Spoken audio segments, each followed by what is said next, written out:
은혜 받으실 말씀은 마가복음 11장 2절에서 10절 말씀입니다.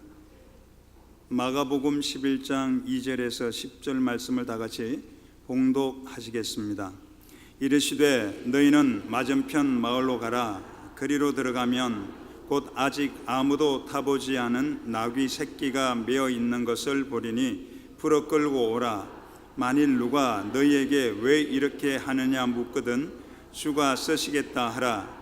그리하면 즉시 이리로 보내리라 하시니 제자들이 가서 본즉 나귀 새끼가 문 앞 거리에 매여 있는지라. 그것을 푸니 거기 서 있는 사람 중 어떤 이들이 이르되 나귀 새끼를 풀어 무엇 하려느냐 하매 제자들이 예수께서 이르신 대로 말한데 이에 허락하는지라. 나귀 새끼를 예수께로 끌고 와서 자기들의 겉옷을 그 위에 얹어 놓음에 예수께서 타시니 많은 사람들은 자기들의 겉옷을 또 다른 이들은 들에서 벤 나무 가지를 길에 펴며 앞에서 가고 뒤에서 따르는 자들이 소리 지르되 호산나 찬송하리로다. 주의 이름으로 오시는 이여 찬송하리로다. 오는 우리 조상 다윗의 나라여 가장 높은 곳에서 호산나 하더라. 아멘. 따라합시다. 예수님을 등에 태우고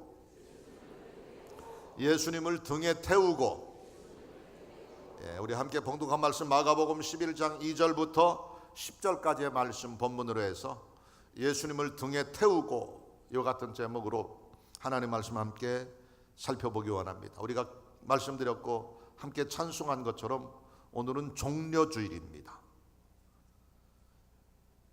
예수님께서 3년 반 공생의 사역, 더 넓은 의미에서는 구속사역, 온 세상을 죄로부터 죽음으로부터 저주와 형벌로부터 구원하시기 위한 구속사역의 마지막 완성을 위해 예루살렘에 들어가신 날입니다.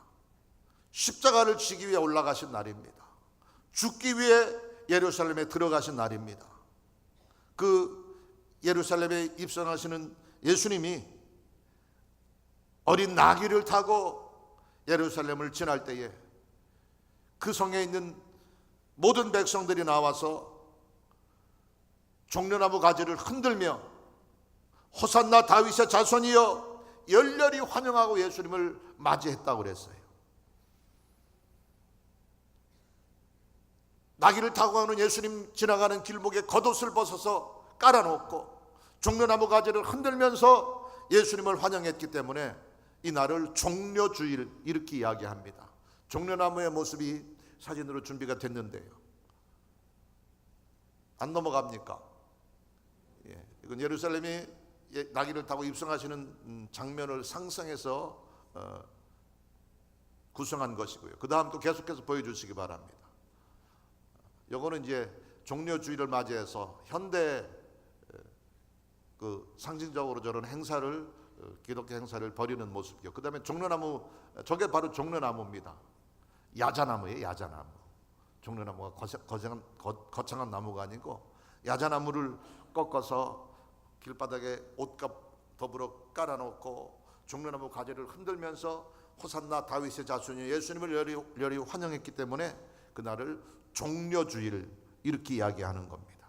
근데 원래 이 종려나무 가지를 흔드는 것은 전쟁에서 혁혁한 공을 세우고 개선하는 개선 장군을 환영할 때나 아니면 왕이 지나갈 때 왕을 열렬히 환영하고 왕을 찬송하며 왕을 높이고 존경한다고 하는 의미에서 흔드는 것이 바로 종려나무 가지입니다.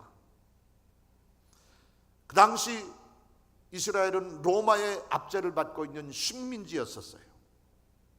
그때 예수님이 스스로 나는 왕이고 이스라엘의 해방자요 너를 영원한 생명을 줄 구세주다 이야기했기 때문에 이스라엘 백성들이 예수님을 열렬히 환영한 것은 정치적인 의미에서 이 로마의 압제에서 우리나라를 독립시키고 우리를 해방시켜 주려나 보다 하는 생각에서 환영을 했던 것입니다.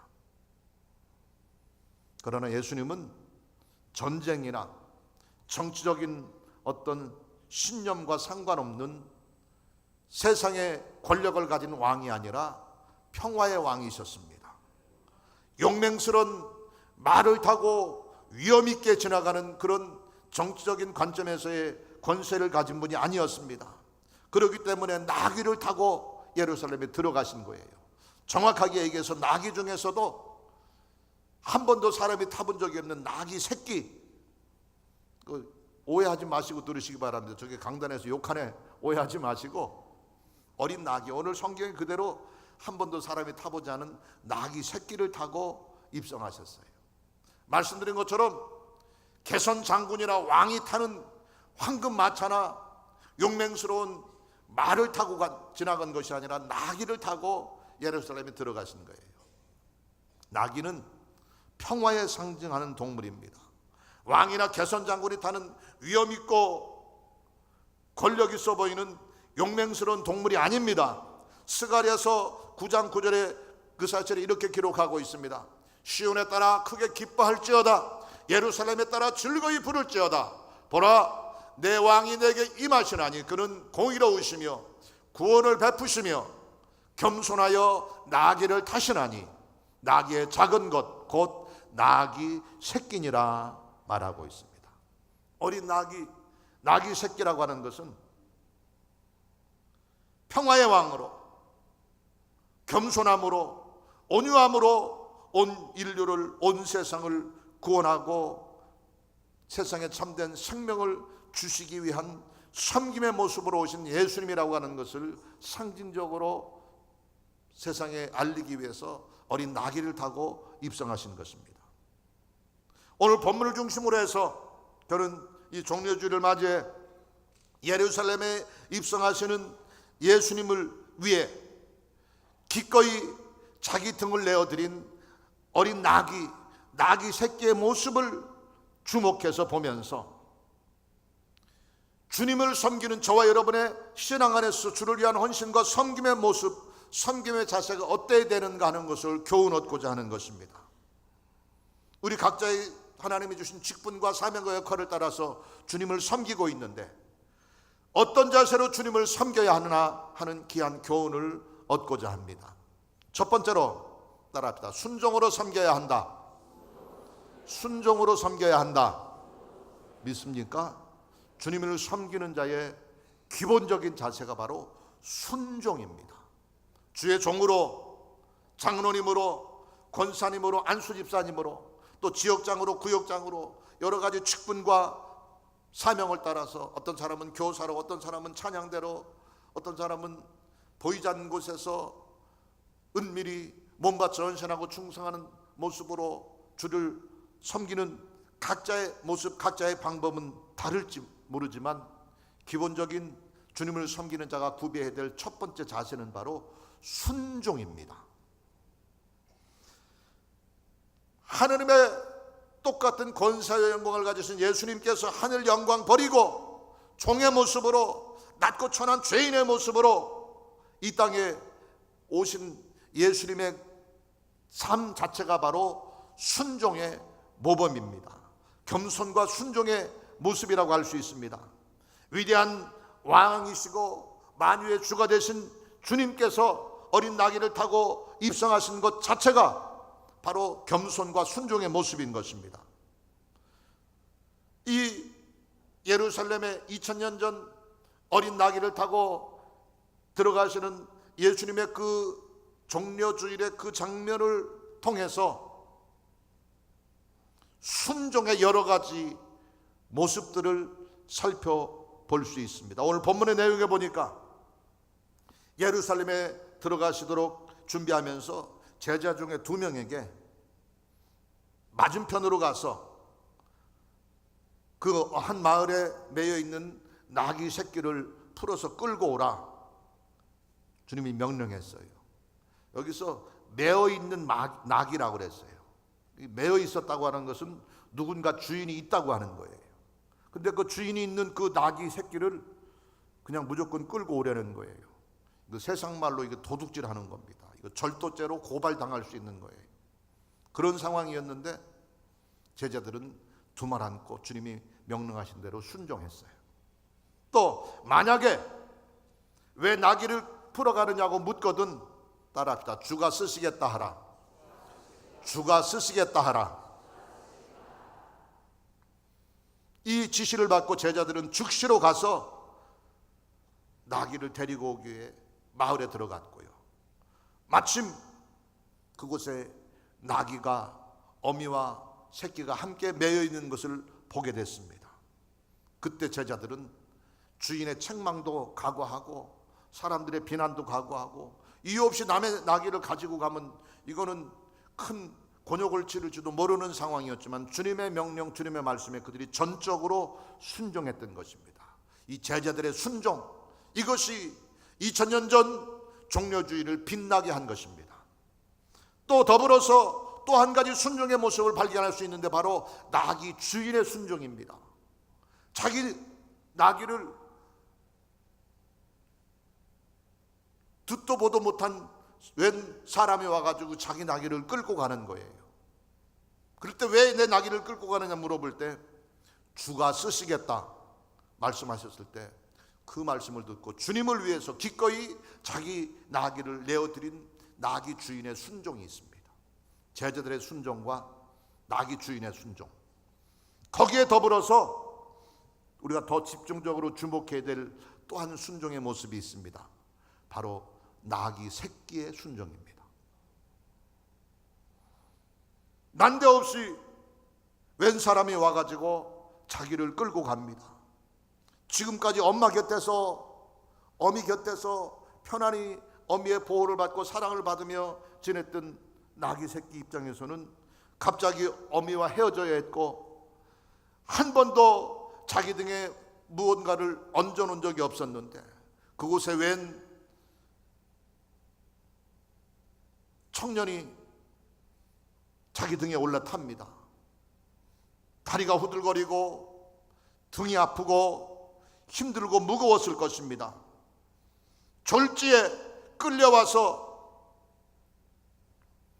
무겁고 힘든 사람을 태워야 되는 그 형편에 처했지만 나귀 새끼가 뿌리치지 아니하고 묵묵히 주를 위해 순종했던 것입니다.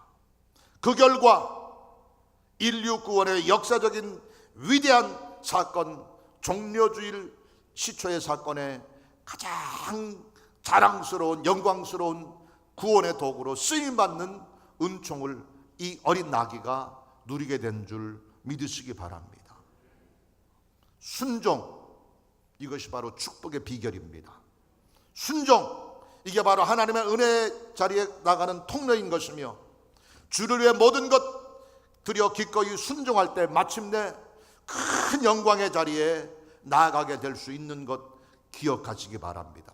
아브라함이 본토 친척 아비집을 떠나라 명령했을 때 갈 바를 알지 못했지만 주님 명령, 주님 말씀대로 순종했더니 마침내 복의 근원이 되었고 많은 자손의 아비가 되었고 믿음의 조상이 되는 축복을 얻게 된 줄 믿으시기 바랍니다. 베드로가 밤새도록 그물을 던져 고기 한 마리 잡지 못하고 헛수고하고 빈 배로 돌아올 수밖에 없었지만 깊은 데로 가서 그물을 던져 고기를 잡으라 주님 명령대로 순종했더니 선생이 우리가 밤새도록 고기를 잡은 것이 없지만 다만 말씀에 순종하여 그리하겠나이다. 말씀에 순종했더니 고기가 얼마나 많이 잡혔든지 자기의 배뿐만 아니라 친구의 배까지 물고기로 가득 차게 되는 축복 얻게 된 줄 믿으시기 바랍니다. 주님 명령에 순종했을 때 만선의 축복이 임했던 것이고요. 한 걸음 더 나가 주님께서 이제 그 건물을 버려두고 나를 따르라. 그러면 내가 너를 사람 낚는 어부가 되게 하리라 명령했을 때 그 부르심에 모든 것 그물을 버리고 배를 버리고 가족들을 버리고 주님의 명령에 따르고 순종했더니 위대한 복음의 사도가 될 수 있었던 것입니다. 가나의 혼인잔치, 포도주가 떨어져 큰 낭패 지경에 처해 있는 그 상황에서 하인들이 예수님의 명령에 순종했더니 물이 변하여 포도주 되는 놀라운 기적을 체험하게 된 줄 믿으시기 바랍니다. 이와 같이 아브라함의 순종이, 베드로의 순종이, 가나 혼인잔치 하인들의 순종이 하나님의 기적과 하나님의 축복을 이루었던 것처럼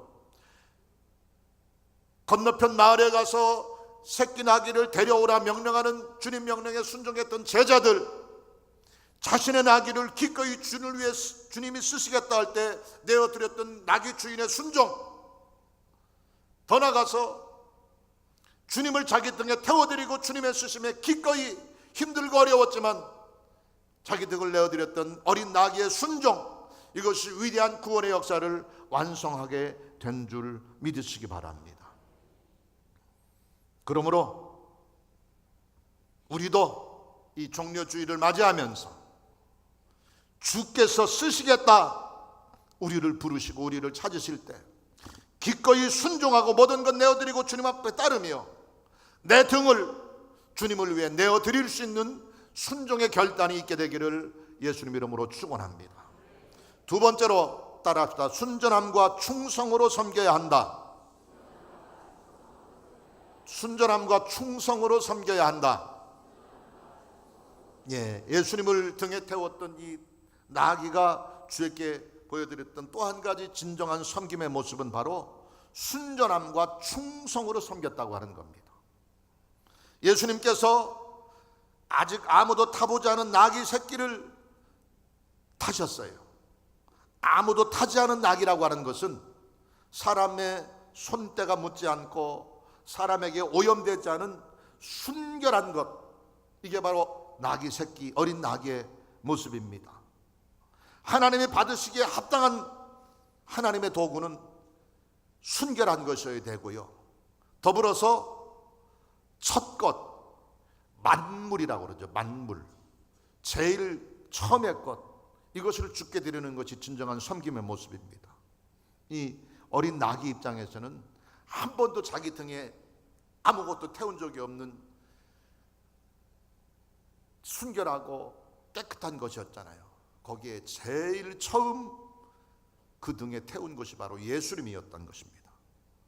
하나님이 원하시는 것은 크고 값진 것이 아닙니다. 힘있고 세련되고 겉으로 보기에 멋진 것이 아닙니다.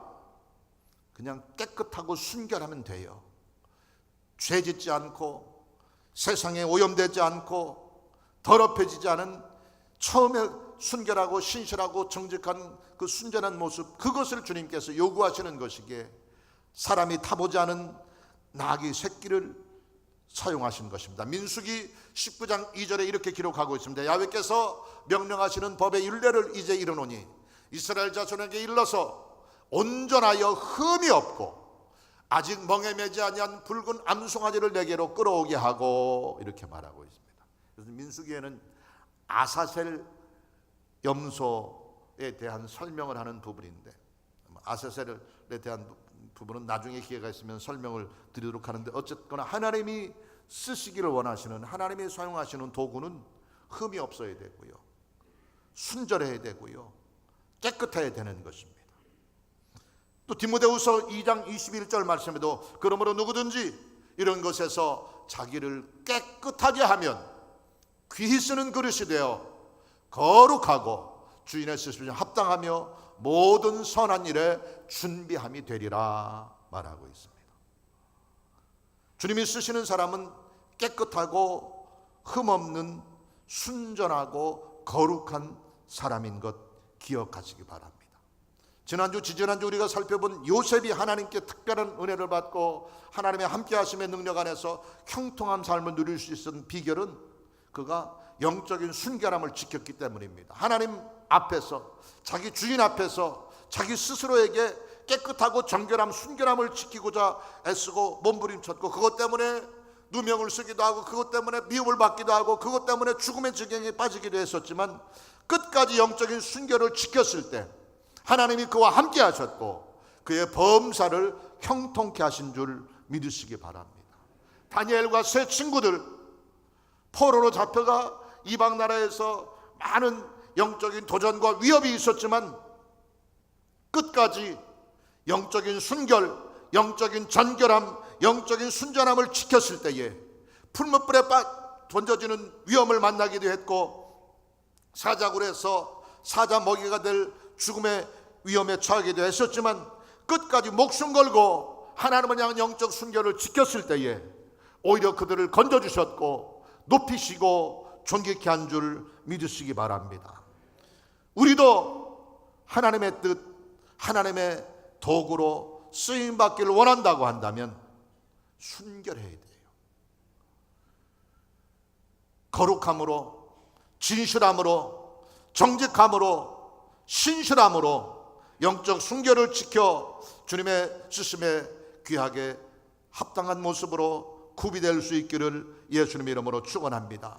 예수님의 십자가 보혈의 능력을 힘입어 우리의 죄와 허물을 사함받고 거룩하다, 의롭다 인정받아 그 피로, 그 십자가 구속의 공로로 의로운 백성으로 인정받아 말세의 마지막 이 시대에 내 등에 예수님을 태우고 주님의 영광을 위한 일에 귀하게 쓰임받게 되기를 예수님의 이름으로 축원합니다. 또한 아무도 타지 않은 것, 어린 나귀 새끼를 주님이 쓰셨다고 그랬는데 아무도 타지 않은 동물들은 다른 여러 가지도 있을 수 있어요.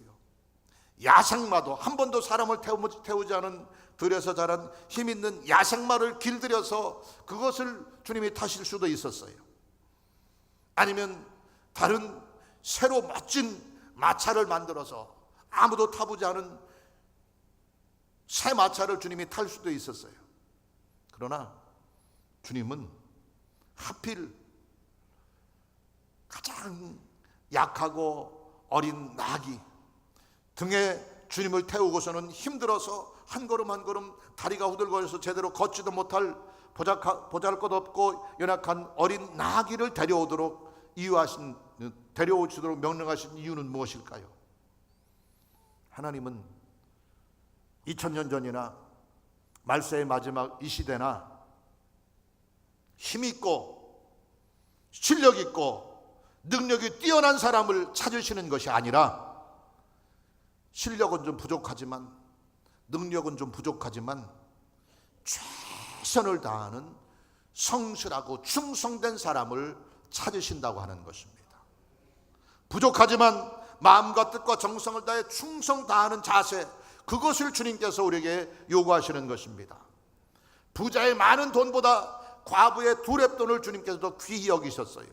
이것은 이 과부의 정성을 보시고 주를 향한 성심성의껏 최선을 다한 그 중심을 주님께서 주목하신 것입니다.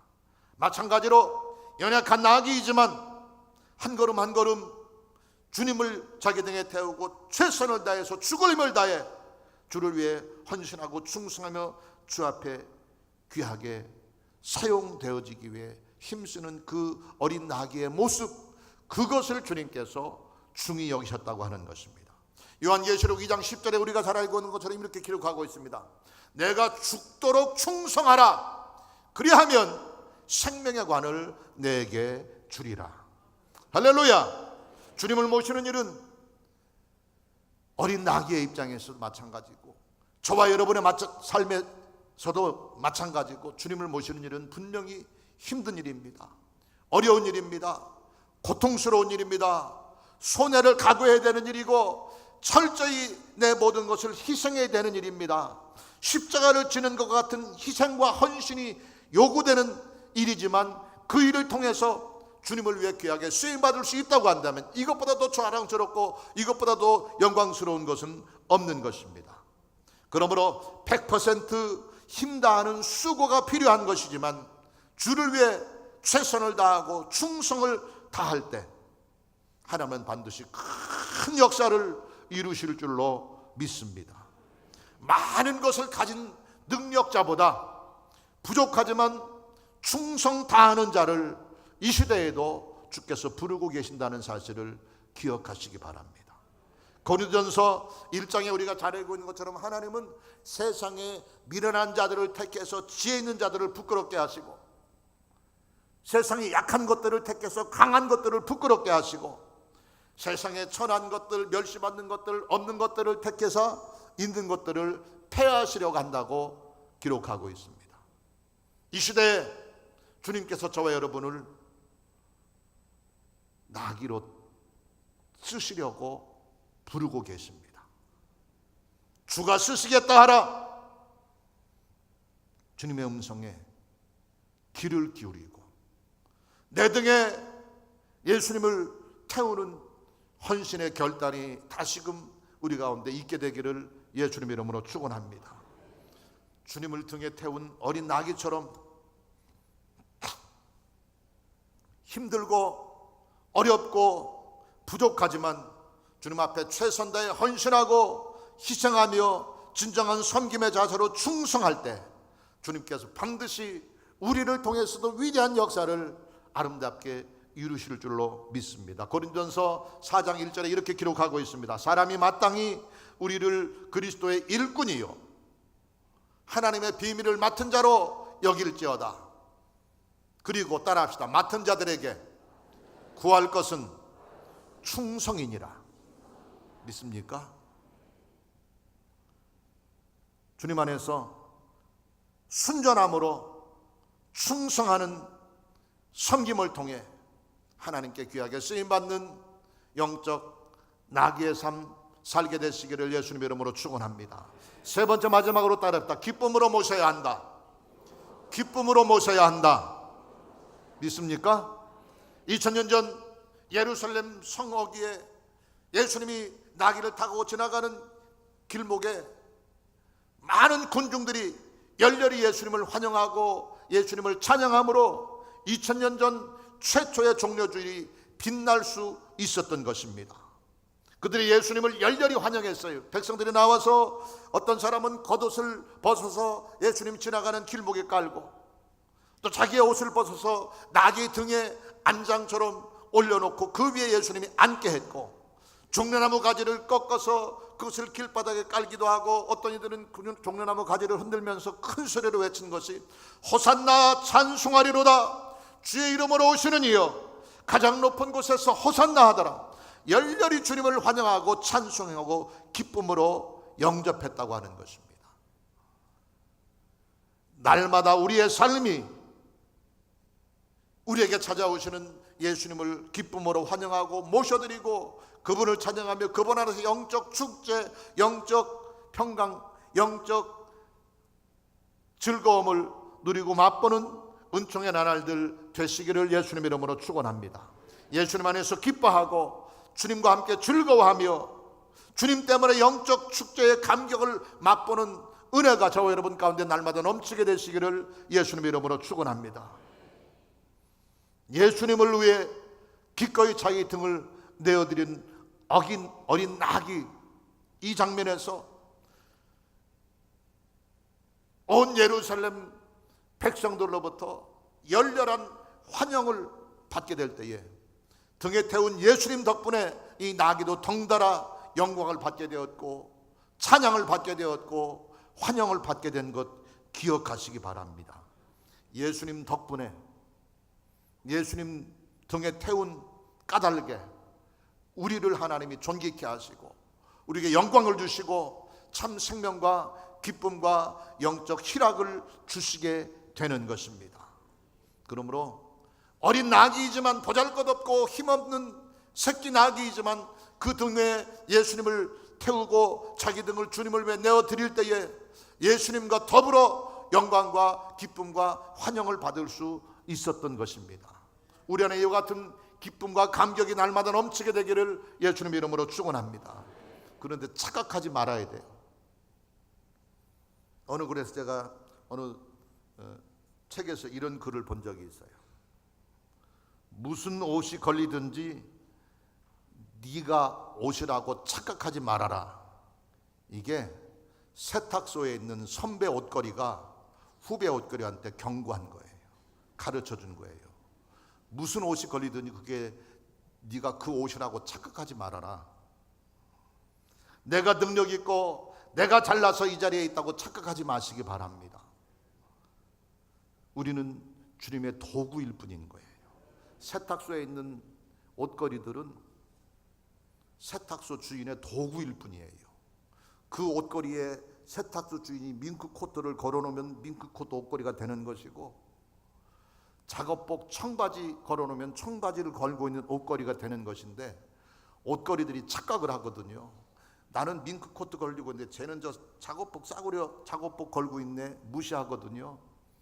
주님 마음만 바뀌면 한순간에 옷걸이 입장이 바뀔 수 있는 거예요. 주님의 도구로 쓰임받는 우리의 모습이 이와 같아야 되는 것입니다.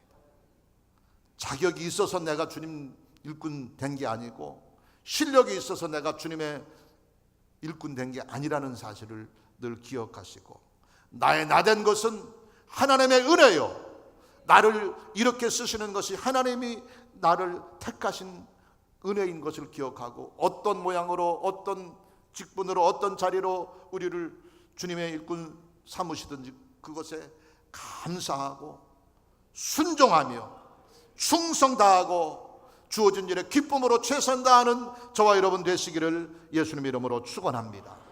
주가 쓰시겠다 하라, 주님이 쓰시겠다 우리를 부르실 때에 우리가 남녀 선교회로, 지구역장으로, 장로님으로, 권사님으로, 안수집사님으로, 집사님으로, 찬양대로, 교사로, 여러 가지 봉사의 모습으로 하나님께서 우리를 쓰시겠다 부르실 때에